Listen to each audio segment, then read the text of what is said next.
Comme on dit, il n'est jamais trop tard pour bien faire.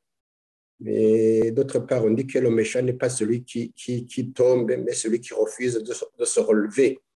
Et je me souviens déjà en avril 2020, j'avais lancé un cri de détresse que j'avais intitulé « Au secours d'un peuple en danger ».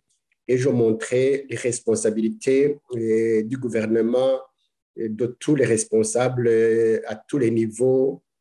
Le secrétaire général du parti CNDD-FDD, qui est l'actuel président, Evariste Ndayishimiye, disait qu'on a placé le bon Dieu en premier lieu et que par conséquent, le bon Dieu allait protéger le peuple burundais contre le coronavirus au moment où les autres peuples sont confinés, qu'il fallait applaudir et chanter des louanges du bon Dieu.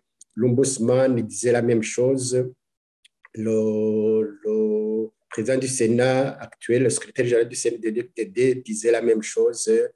Et le président du Sénat de l'Assemblée nationale, la même chose. La campagne s'est déroulée normalement malgré le danger qui était là, qui était réel.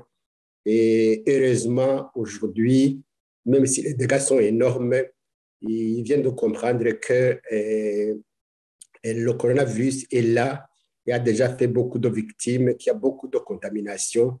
Et Dieu soit loué qu'ils aient au moins compris qu'il fallait prendre le taureau par les cornes, et notamment en demandant, en multipliant les centres de dépistage.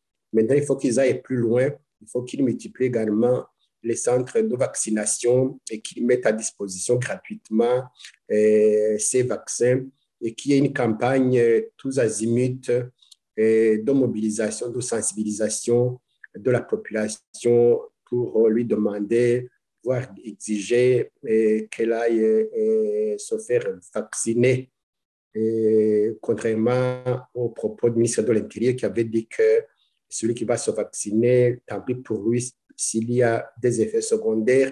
C'est une façon de décourager carrément la population. Je pense qu'ils sont sur la bonne voie.